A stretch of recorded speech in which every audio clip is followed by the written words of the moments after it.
क्या आप कोरोना के ओमिक्रॉन वेरिएंट से बेफिक्र हैं और क्या आपने कोरोना नियमों को हल्के में लेना शुरू कर दिया है? अगर ऐसा है तो खबरदार हो जाइए, क्योंकि 24 नवंबर को पहला केस पाए जाने के बाद ये वेरिएंट अब तक भारत समेत दुनिया के 59 देशों में फैल चुका है और विश्व स्वास्थ्य संगठन यानी WHO ने चेतावनी दी है कि ये वेरिएंट तेजी से और भी देशों में फैलेगा। इसीलिए आपको ओमिक्रॉन वेरिएंट से सावधान रहना चाहिए।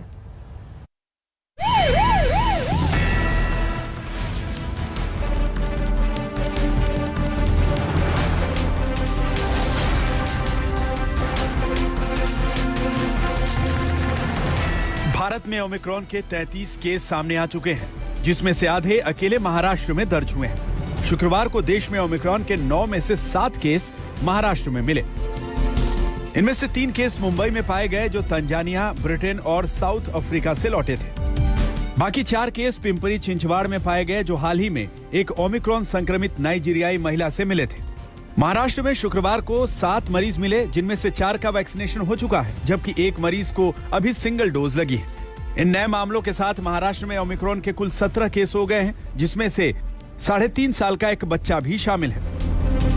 हालांकि महाराष्ट्र समेत देश भर में जितने भी ओमिक्रॉन संक्रमित के मामले मिले हैं, उनमें मामूली लक्षण पाए गए हैं, लेकिन महाराष्ट्र सरकार ओमिक्रॉन को लेकर पूरी गंभीरता बरत रही है। बीएमसी ने कई सारी टीमों को धारावी में तैनात किया है, वो रैपिड टेस्टिंग भी कर रही है। इसके चलते अब मुंबई पुलिस ने शनिवार और रविवार के लिए धारा 144 पूरे मुंबई शहर में लगा दी है। आपको बता दें, इस धारा का उल्लंघन किसी ने किया तो सख्ती से कार्रवाई मुंबई पुलिस कर सकती है। जो मुख्य कारण इसके बताए जा रहे हैं, ओमिक्रॉन का खतरा तो है ही, लेकिन AIMIM की एक बहुत ही बड़ी रैली आज मुंबई में होनी है, जिसके लिए मुंबई पुलिस ने पहले ही परमिशन नहीं दी थी। इसे तिरंगा यात्रा का नाम दिया जा रहा है। असुद्दीन ओवैसी और AIMIM के कई सारे जो कार्यकर्ता मुंबई पहुंच रहे हैं और इसका जो सीधा खतरा है वो कोविड केसेस के चलते हो सकता है। दूसरी अगर जो बात करूं तो संजय राउत ने अपशब्द का इस्तेमाल बीजेपी के लिए किया है, तो बीजेपी भी आज मुंबई में अलग अलग जगहों पर प्रोटेस्ट करने वाली थी। तो कई सारे ये जो कारण है जिसके चलते मुंबई पुलिस ने शनिवार और रविवार के लिए धारा 144 पूरे शहर में लगा दी है। देश में भले ही ओमिक्रॉन के सिर्फ 33 ही केस सामने आए हैं, लेकिन एक्सपर्ट्स ओमिक्रॉन को लेकर पहले ही चेतावनी दे चुके हैं कि सावधानी हटी, दुर्घटना घटी। ऐसे में कोरोना के प्रति लापरवाही अब सरकार के लिए भी चिंता का सबब बन रही है। हमने सबने मास्क पहना, खूब पहना, हम डर गए, हमने ये आदत अपनी ठीक रखी। लेकिन अब जरा उस तरफ अगर आते हैं हम, अगस्त हो गया, गिरना शुरू हो गया, सितंबर आ गया, अक्टूबर, नवंबर और दिसंबर, हम लगभग उसी पोजीशन पे आज पहुंच गए हैं जैसे कि ये जो सर्ज आई थी हमारी, उसके शुरुआत में थे, मार्च में, फरवरी में। हम उससे भी इनफैक्ट नीचे हैं अकॉर्डिंग टू दिस एस्टिमेट। तो इन अ वे हम एक डेंजर जोन में फिर आ गए हैं, technically speaking. From this point of view, from a protection capability, from the point of view of the protection capability, we are now operating at a low level and unacceptable level and a risky level.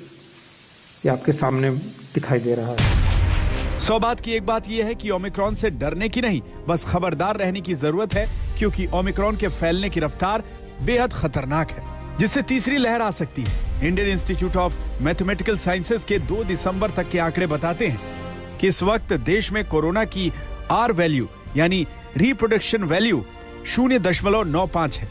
5 राज्यों तेलंगाना, ओडिशा, जम्मू कश्मीर, कर्नाटक और मिजोरम में R value अभी भी 1 से ऊपर है। देश में मिजोरम में R वैल्यू सबसे ज्यादा है, जहां लगातार 3 हफ्तों से R वैल्यू 1 से ऊपर बनी हुई है। कर्नाटक में 1 हफ्ते के दौरान R वैल्यू 0.94 से बढ़कर 1.09 हो गई है।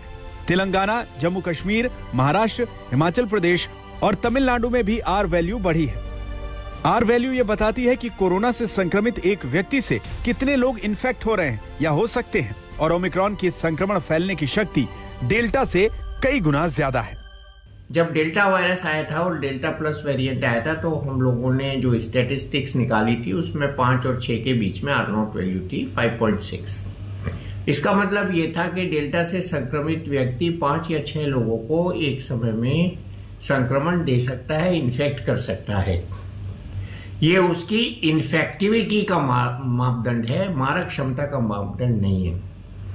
जैसे कि अब ये ओमिक्रॉन आया है, इसकी इन्फेक्टिविटी रेट डेल्टा वायरस से 5 गुना ज़्यादा है, तो हम ये कह सकते हैं R0 वैल्यू इसकी 30 होगी। ये गलत नहीं होगा कहना। राहत की बात यह है कि ओमिक्रॉन संक्रमण में बीमारी के गंभीर लक्षण नहीं होते, लेकिन जिस तेजी से यह फैल रहा है उसे नजरअंदाज नहीं किया जा सकता। ओमिक्रॉन की वजह से साउथ अफ्रीका में हर दिन सामने आने वाले नए इन्फेक्शन की संख्या पिछले 3 हफ्तों के दौरान दोगुनी हो चुकी है। ब्रिटिश हेल्थ डिपार्टमेंट का दावा है कि आने वाले कुछ ही दिनों में ब्रिटेन में रोजाना आने वाले कोरोना केस में आधे ओमिक्रॉन वेरिएंट के होंगे। अमेरिका में भी ओमिक्रॉन 50 में से 19 राज्यों में फैल चुका है।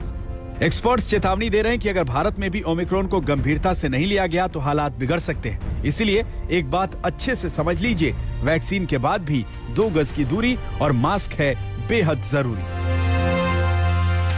ओमिक्रॉन के डर के चलते उत्तर प्रदेश में चिंताएं बढ़ गई हैं, लगातार बैठकें हो रही हैं। मैं इस वक्त जहां मौजूद हूं, ये कोविड कमांड सेंटर, यहाँ का लखनऊ डीएम ने बड़ी बैठक ली है। इसमें कई डिसीजंस लिए गए हैं, जिनमें 50 मीटर यानी 50 मीटर के दायरे तक अब मिनी कंटेनमेंट जोन रहेगा, जहां पर भी केसेस पाए जाएंगे बांस बल्लियों के बजाय रिबन से घेर दिया जाएगा घर को। संबंधित संक्रमित के घर के अगल बगल वाले मकान दायरे में होंगे, सभी की जांच, कॉन्टैक्ट ट्रेसिंग की जाएगी।